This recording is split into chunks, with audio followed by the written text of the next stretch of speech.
आज हमारा solution chemistry class 12 का टॉपिक पढ़ाने जा रहा हूँ, जिसमें मैंने आपसे वादा किया था कि मैं अपनी क्लास में आपको डिसोसिएशन और एसोसिएशन के बारे में बताऊंगा। ठीक, तो स्टार्ट करें वीडियो। ओके, चलिए। डिसोसिएशन का मतलब तो जानते होंगे ना आप लोग। कोई चीज है, जैसे मान लो हमारा NaCl है, इसका डिसोसिएट का मतलब इसका टूटना Na+Cl-, मतलब ये चीज हमारी कोई ब्रेक हो रही है। डिसोसिएट का मतलब एक चीज से कोई दो चीज बनना, एसोसिएट का दो चीज से कोई एक चीज बनना। ठीक, खत्म बात। आ जाओ, ये आई क्या बनाया? आई दिख रहा होगा आपको? नहीं दिख रहा तो मैं इसी के ऊपर से आपको डार्क कर दूं। ठीक, मैं आप लोग कहोगे क्या लिख दिया ये आई इज ग्रेटर देन। हमेशा याद रखिएगा, डिसोसिएशन में जो बॉन्ड ऑफ फैक्टर आई को हम क्या कहते हैं? Bond of factor. ये ग्रेटर देन 1 होगा, ये 1 से ज्यादा होगा। ठीक, अब अल्फा, अल्फा को क्या कहेंगे? Dissociation constant. अल्फा को हम कहेंगे डिसोसिएशन कांस्टेंट। लिख लीजिए, इज इक्वल्स टू फॉर्मूला क्या है? I - 1 upon n - 1। अब बच्चे समझ गया? आई तो ठीक है, हमें आई समझ में आई। आई का मतलब बॉन्ड ऑफ फैक्टर। n क्या है? n वो नंबर है, जैसे आपने कोई चीज तोड़ी तो कितने उसमें टूटी। अब जैसे आपने K4FeCN6 को तोड़ा तो K4, K के ऊपर क्या आया? 4, FeCN6 के ऊपर क्या आया? माइनस। ये सीधी बात है, कैसे करोगे? चार्ज एक्सचेंज हो जाते हैं। सॉरी, K के ऊपर आएगा प्लस। 1 सेकेंड, मैं पानी पी गला थोड़ा हो रहा। तो आ जाइए। हाँ, हम कहाँ थे? ठीक, ठीक, हाँ ये है। जैसे हमने मतलब n, हाँ n की बात चल रही थी ना। n क्या है? K4FeCN6 से मान लो ये है। जब हम इसे ब्रेक करेंगे तो K के ऊपर आएगा प्लस, FeCN6 के ऊपर आएगा -4। ऊपर जो नंबर इन दोनों का सम कर दो, ये नंबर आ जाएगा आपका n। ठीक, यही n होता है हमारा। और इसी में अगर हमसे अल्फा पूछा जाए, बोला जाए बच्चों अल्फा बताइए आप लोग, तो क्या होगा? आपको आई दिया जाएगा, सीधी सी बात है। और चेक कर लीजिएगा, अगर आई हमारा 1 से छोटा है,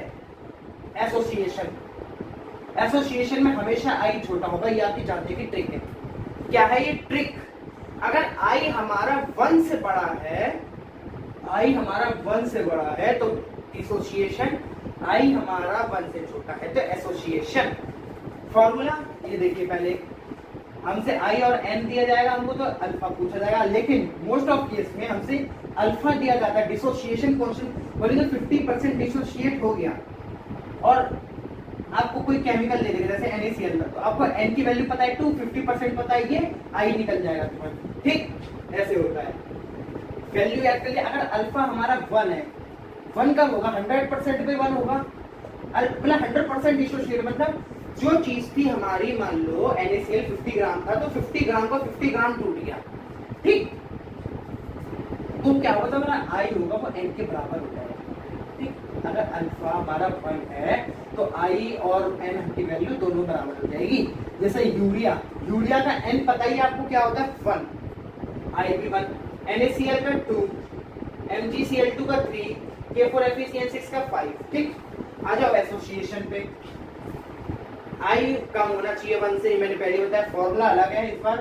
alpha is equal to 1, sorry, I - 1 upon में 1/n - 1। या इसको ऐसे क्या कर सकते हो नीचे? 1 माइनस n बचा, इसको ऊपर ले जाकर इंटू कर दो, लेकिन वो कॉम्प्लिकेटेड हो जाएगा, भूल जाओगे, तो ऐसे ही कर दो। अब अगर अल्फा हमारा 1 है, ये लिखा है मैंने, if alpha is equal to 1 then I is equal to 1/n। तो जो I होगा हमारा 1/n के बराबर हो जाएगा। इसको अच्छे से लिख दूं, ये I है हमारा 1/n के बराबर हो जाएगा। और एग्जांपल में लिख लीजिए, I is equal to half. Dimer, देखो डाइमर है 2, तो उसके लिए n की वैल्यू हो जाएगी 2, तो 1/n तो हो जाएगा 1/2। क्या बताया था मैंने, तो अल्फा 1 होना चाहिए तब, मतलब 100% एसोसिएशन जितना था वो सारा का सारा बन गया। ऐसी टाइमर के लिए आई की वैल्यू देगी 1/3, बस हमारा एसोसिएशन और डिसोसिएशन खत्म। और इसमें से आपका ज्यादातर कुछ नहीं आने वाला। हाँ, क्वेश्चन आते हैं आपके इसमें गलत वाले, जो हम किसी दिन आपको न्यूमेरिकल क्लास में करवा देंगे। उसमें क्या देता है, जैसे आपको बॉन्ड का फैक्टर दे दिया, जैसे मैंने आपको बताया, आपको डिग्री ऑफ डिसोसिएशन दे देगा, आपसे पूछ लेगा भैया बता दो इसमें हमको चीज। अब हम आ जाते हैं अगला पार्ट जो हमने आपसे वादा किया था कि maximum boiling point, maximum freezing point, ये सब कहाँ पाया जाता है, मतलब कहाँ पाया जाता है। सॉरी, क्वेश्चन दिया गया हमें 4 ऑप्शन, तो हमें कैसे बताने इसमें मैक्सिमम मिनिमम क्या चीज होगी। ठीक है, बस वेट करिए आप लोग, मैं इसको मिटा रहा हूँ, जब तक आप पुरानी चीजों को रिवाइज करिए। तो बच्चों आइए अब स्टार्ट करते हैं अपना नया क्वेश्चन। बहुत ही शानदार क्वेश्चन है ये। ठीक, इसमें आपसे क्या पूछा जाता है कि 1 सेकेंड, इसमें आपसे ये पूछा जाएगा कि बताइए मेरे को आप लोग, बच्चा लोग, के इसमें ये जो मैंने लिखा है ना, ये पूछा जाता है। आप कहेंगे अरे बाप रे ये क्या पूछ लिया। बच्चों पहले इसे ध्यान से जूम करके पढ़ लो क्या लिखा है। Maximum lowering in vapour pressure. आपसे पूछा जाएगा कि बताइए, ने 4 ऑप्शन दे दिए हैं, इनमें से मैक्सिमम लोअरिंग किस में हो रही है। मैक्सिमम लोअरिंग मतलब नहीं समझे आप, चलो हम समझा। उससे अगला क्या है, मिनिमम वेपर। इतना याद रख लीजिए, ये जो सीक्वेंस मैंने बताया है ना, इसको रट लीजिए, क्योंकि इन सबका आंसर एक ही होगा। आपको या तो ज्यादा वाला या कम वाला, बीच के 2 ऑप्शन, मतलब मान लो या तो स्टार्टिंग मतलब कोई भी 2 ऑप्शन क्वेश्चन के हटाने पड़ जाएंगे आपको, बड़े आराम से इजीली हटा दोगे। बचा सबसे ज्यादा सबसे कम, यहाँ तक सबसे आपको दिख रहा होगा 0.1 एम, ये एम कैपिटल एम लिखा है मैंने, मोलैरिटी कंसंट्रेशन, याद रखिएगा। ठीक, 0.1 सब में भाई कंसंट्रेशन तो सेम है, इसमें हम ज्यादा कम कैसे बताएं, वेट, उसके लिए भी रखो। अब क्या है मैक्सिमम एलिवेशन, देखो मैं सारा पढ़ के बता रहा हूं, यहाँ शॉर्ट फॉर्म में भी गड़बड़ है। मैक्सिमम एलिवेशन, ये शॉर्ट में लिखा है मैंने elevation, maximum elevation in boiling point. ठीक, अगला है मैक्सिमम बॉइलिंग पॉइंट, उससे अगला maximum depression in freezing point, उससे अगला है मिनिमम फ्रीजिंग पॉइंट, फिर मैक्सिमम ऑस्मोटिक प्रेशर। ठीक, इसमें आपको बताना है। अब देखो इनमें सबके आपस में रिलेशन में बता दूं, पहले रिलेशन लिख देता हूँ, इधर लिखा हूँ relation. Vapour pressure, boiling point, freezing point, depression in freezing point, और बताइए ऑस्मोटिक प्रेशर। ठीक, ये होगा, इसको लिख लीजिए जल्दी से। पहले ये चीजें आपकी वो है, ये क्या है, पंच, 1 2 3 4 5 पंच है आपका पंच। एक उंगली मारोगे, कुछ भी मुक्का मारोगे, तोड़ सकते हो क्वेश्चन को। 1 2 3 4 5। ठीक, आ जाओ। अब maximum lowering in vapour pressure, vapour pressure में कितनी लोअरिंग हो रही है, और मतलब जितना वेपर प्रेशर में लोअरिंग होगी तो इसका मतलब वेपर प्रेशर उतना ही कम होगा, मतलब दोनों का सेम है। बस पूछने का नजरिया बदला हुआ है, नहीं नजरिया नहीं बदला है, जैसा आपके बुक में दिखा। आपसे बोला ना, जैसे हम बोले maximum elevation in boiling point, delta TV जो निकालते हैं ना, वो एलिवेशन निकालते हैं। ठीक, मतलब उसमें एलिवेशन कितना हो रहा है मैक्सिमम, भाई maximum elevation in boiling point कितना बढ़ा, तो भाई जितना बढ़ेगा तो मैक्सिमम बॉइलिंग पॉइंट भी तो वही होगा। भाई एलिवेशन जितना हुआ तो वही हमारा मैक्सिमम बॉइलिंग पॉइंट होगा। लेकिन मैक्सिमम डिप्रेशन, जितना ज्यादा डिप्रेशन होगा, जितना ज्यादा डिप्रेशन होगा उतना ही कम फ्रीजिंग पॉइंट होगा। ठीक, और ऑस्मोटिक प्रेशर ज्यादा होगा, ऑस्मोटिक प्रेशर ज्यादा होगा। ठीक है, चलो। और नीचे इनका मैंने सबका अपोजिट लिख दिया, सबका एक बार ऊपर का सीक्वेंस याद कर लो, नीचे का अपोजिट लिख लो। याद है ना, अगर maximum lowering in vapour pressure है तो और जो साथ में हमारा मिनिमम वेपर प्रेशर होगा, दोनों का आंसर सेम होगा। भाई जितनी ज्यादा लोअरिंग तो उसका मतलब भाई इसको दूसरे उसमें समझो, हमने कहा इसमें सबसे ज्यादा लोअरिंग कर दी हमने, इसकी मार्केट वैल्यू बहुत लो चली गई है, इसका मतलब उसकी वैल्यू का जितनी ज्यादा लो चली गई, मतलब ज्यादा का मतलब वो ज्यादा नहीं, उसका ज्यादा लो हो गई है, मतलब सीधी भाषा में इसको नॉर्मल कहा जाए तो वो बहुत कम हो गया, उसकी मार्केट वैल्यू बहुत कम है, मिनिमम प्राइस है तो इसकी बहुत कम है, मिनिमम बात एक ही, ऐसी सब का रख लीजिए। अब हम बताते हैं इसमें आपको कैसे सॉल्व करना है। सबसे पहले आपको क्या करना है, शांति से रेडी है, रेडी। अब हमको देखना है मैथ्स, देखो सबकी वैल्यूज भाई आंसर देखो दो ही आते हैं, मैं बता देता हूँ कैसे। कंसंट्रेशन तो 0.1 MPI है, ठीक, ओके, सबका सेम है, कैपिटल एम है ये, लेकिन ये देखो ना, ये यूरिया है, ये NaCl है, ये MgCl2 है, ये K4 एफिशिएंसी है, तो बताइए इनका मॉलिक्यूलर मास आपका सेम होगा? आधे बच्चे समझ गए मैंने क्या गलती बोलने में, बताओ मैंने क्या बोला, मॉलिक्यूलर मास। वेरी गुड, कुछ बच्चों ने सही बोला। जब मैं कंसंट्रेशन लिख चुका हूं तो मॉलिक्यूलर मास का तो मेरा कोई संबंध है ही नहीं, फिर तो मॉलिक्यूलर मास पे डिपेंड कर ही नहीं रही। लेकिन हाँ, अगर यहाँ ग्राम दिया होता, मैं 0.1 ग्राम सारे दिए होते, तो हम पहले इसमें मोलैरिटी में कन्वर्ट करते, वॉल्यूम दी जाती है, पहले मोल्स निकालते फिर अपॉन में वॉल्यूम करते, मतलब हमें ग्राम दिया है, पहले मॉलिक्यूलर वेट से डिवाइड करो, मोल्स निकले फिर उसको वॉल्यूम से डिवाइड करो, तब जाके हमारे पास कंसंट्रेशन आएगी, ठीक, तो हमारे पास कंसंट्रेशन आती है। लेकिन यहाँ तो हमारी कंसंट्रेशन सेम है, एक काम खत्म। अब आ जाओ आई, वांट हाफ फैक्टर। अरे बबुआ वांट हाफ फैक्टर बताओ तो, नहीं बता पाए ना। देखो यूरिया के लिए क्या मैंने बताया था, पहले से याद था आपको, 1 डिसोशिएट, जल्दी बताओ, एन की वैल्यूज में 1 होती है, डिसोसिएशन इसका, डिसोसिएशन के लिए इसका आई भी 1 होगा, याद है आपको? अब मैं अभी डिसोसिएशन पढ़ के आए हैं, वहां से आपको वैल्यू याद है, ठीक।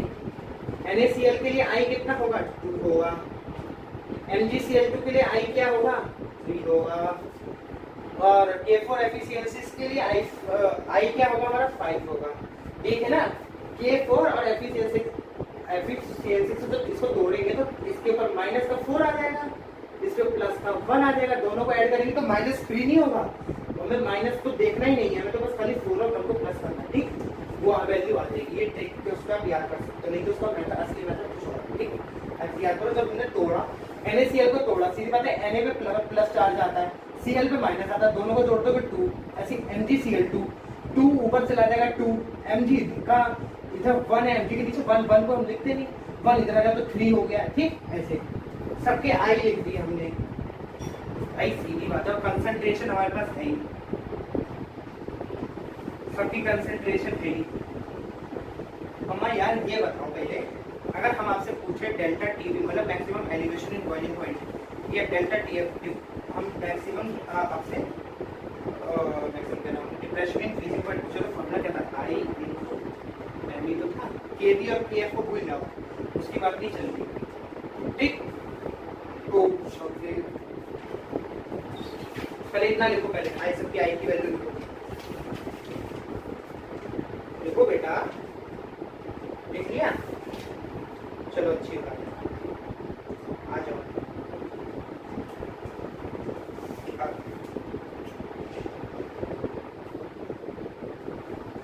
जैसे ये आई की वैल्यू हमने पुट करी, मान लो पहले किसके लिए, यूरिया के लिए, इसको भी तो डायरेक्ट कर सकते हैं।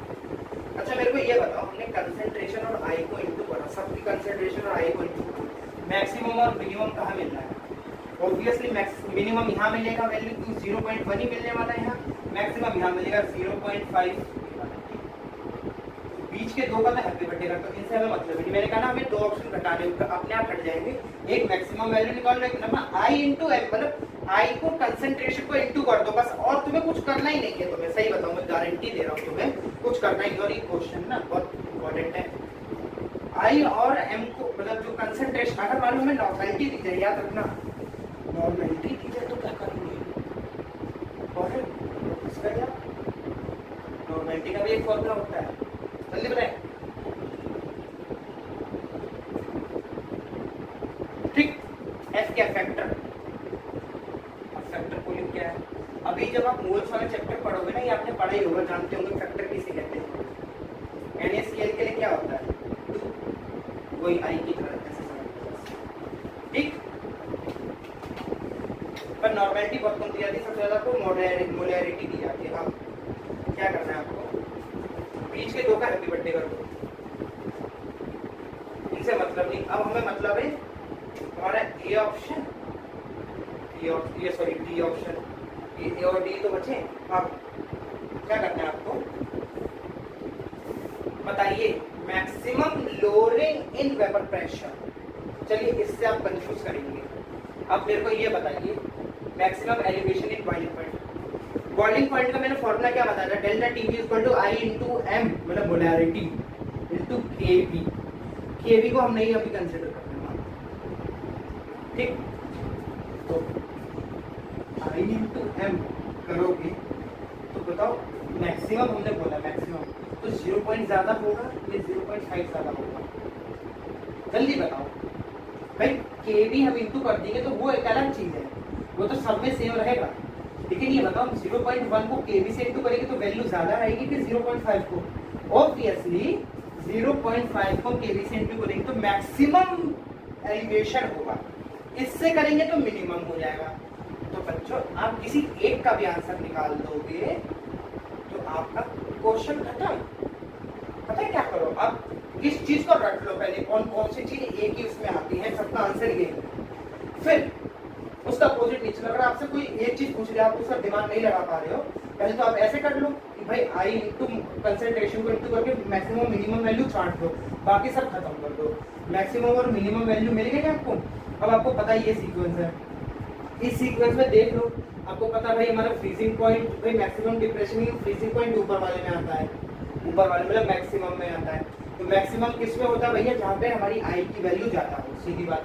आई और एम की इंटू करके हमारी वैल्यू सबसे ज्यादा आ रही है, वहां पर ये वाला आ जाएगा। ठीक, याद रखो जितने भी मैक्सिमम आ रहे हैं ना, कुछ को छोड़ के देखो, जो हमारी क्वालिटेटिव प्रॉपर्टी सब मैक्सिमम है। देखो maximum lowering in vapour pressure, ये भी हमारी है क्वालिटेटिव प्रॉपर्टी, मैक्सिमम में तो बोला जाता है। Maximum elevation in boiling point, maximum depression, maximum osmotic pressure, जितनी भी हमारी क्वालिटेटिव प्रॉपर्टी सब मैक्सिमम में है। तो सीधी बात है, जब मैक्सिमम में है तो जो हमारी मैक्सिमम वैल्यू आएगी आई और एम को इंटू करने पे, तो वो जिस ऑप्शन का होगा वो ऑप्शन इसका आंसर होगा। बाकी बचा मिनिमम। भाई वेपर प्रेशर जितना लोअर होगा तो उसका बात तो भाई इसको कोरिलेट कर सकते हैं कि हाँ उसका minimum vapour pressure. Maximum elevation होगा तो उसकी सीधी बात है बॉइलिंग पॉइंट भी ज्यादा ही होगी। डिप्रेशन जितना ज्यादा उतना आपका फ्रीजिंग पॉइंट कम, ऑस्मोटिक प्रेशर बढ़ेगा। ठीक, ये इसका आंसर डी, क्योंकि सबसे ज्यादा। इसका अपोजिट कर दोगे ए सबसे कम है तो मिनिमम लोअरिंग हो जाएगी। ए में भाई वैल्यू देख लो, वैल्यू तुम लोग 0.1 आ रही है मिनिमम। वेपर प्रेशर भाई जितना मिनिमम लोअर, मतलब उसमें मिनिमम लोअरिंग, उसमें गिरावट कम आ रही है, तो भाई वेपर प्रेशर ज्यादा ही तो है। बोलेंगे ज्यादा गिरावट आ रही है तो वो बहुत कम हो गया, मतलब थोड़ी बहुत गिरावट आई तो वो ज्यादा ही तो है, फिर कोई फर्क नहीं पड़ा। मिनिमम एलिवेशन, हमने एलिवेशन एकदम मिनिमम कर दिया, सीधी बात है बॉइलिंग पॉइंट भी मिनिमम हो जाएगा। अब हमने बोला हमने मिनिमम डिप्रेशन इन फ्रीजिंग, मतलब मिनिमम डिप्रेशन करा ना, तो मिनिमम करा, मैक्सिमम नहीं करा हमने, मैक्सिमम नहीं मिनिमम करा, तो फ्रीजिंग पॉइंट मैक्सिमम हो जाएगा, क्योंकि जब मिनिमम करा तो कोई फर्क नहीं पड़ा। और ऑस्मोटिक प्रेशर मिनिमम। ठीक, ये आपका है। ज्यादा और कम की वैल्यू लिखिए, जैसे मैंने बताया वैसे ही करिए, अगले सारे क्वेश्चन आप कर देंगे। और इसी के साथ बच्चों हमारा चैप्टर खत्म हो जाए, सोल्यूशन खत्म है बच्चों। ठीक, इसमें आपको और कुछ नहीं करना, सोल्यूशन खत्म। न्यूमेरिकल्स लगाने हैं, न्यूमेरिकल किस टाइप के लगाने हैं आपको पता होगा, नहीं पता तो हम बता देते हैं। नीट के स्टूडेंट्स हैं, हाँ जी, क्या करिए जी, आप खरीद लीजिए एनटीजी 32 ईयर खरीद लीजिए। उसमें आप क्या करिए बताएं, सोल्यूशन चैप्टर उठाइए पीछे से लगाएंगे, आगे से नहीं। आगे से लगाएंगे तो आपको पता क्या होगा, लगा तो ले जाएंगे आगे से, फिर ये होगा कि आपको आइडिया नहीं मिल पाएगा। पीछे से लगाए तो आपको ये आएगा हाँ अच्छा आज से 8 साल पहले ये क्वेश्चन ऐसे आया था, और धीरे धीरे अब प्रेजेंट टाइम पे ये क्वेश्चन में चेंज नहीं होता भाई, जो मेथड है वो तो मेथड ही रहेगा ना, ये बदल चलती है। वो आपका दिमाग काम करे, अच्छा पहले ऐसे आता था, पहले डायरेक्ट पूछ रहे थे, अब घुमा के पूछ रहे हैं, तो इस तरीके से उनमें क्या आ रहा है, चेंजेस आ रहा है हमारे ईयर बाई ईयर। 2020 का पेपर तो इतना आसान था, ऐसे ही पीछे से रखोगे तो आपको आइडिया मिल जाएगा कि हाँ हमें क्या करना है। ठीक, आप MTG खरीद लीजिए और फिजिकल केमिस्ट्री के लिए और ज़्यादा कुछ ना करिए, मैं बताऊँ ज़्यादा है आपको, अगर फिजिकल केमिस्ट्री लगानी ही है तो आप GRB पब्लिकेशन की बुक ले लीजिए, और उससे भी ज़्यादा आपको पता क्या करना है। अगर बोर्ड के बच्चे, सीधी बात है, NCERT ही अपनी माता है, NCERT पर भरोसा रखिए, सब कुछ सही सफल होगा। ठीक, और नीट बच्चे हैं तो वो सीधी बात है, पहले NCERT को फोकस करें, NCERT के सारे क्वेश्चन करें, एग्जाम क्लियर करें, फिर MTG उठाएं, और फिर बाद में GRB है, OP मेंटल है, जितनी भी अलग अलग बुक्स हैं, ये ट्यूशन कुमार सर जी की एक बुक आती है, DK सर, अमेजोन पे देख सकते हैं, डॉक्टर के लिए बहुत अच्छी बुक है, जरूर देखिए आप उनको, हाँ बहुत अच्छी बुक है। Okay friends, thank you, bye bye, like subscribe share जरूर करें इस चैनल को। ओके, ठीक।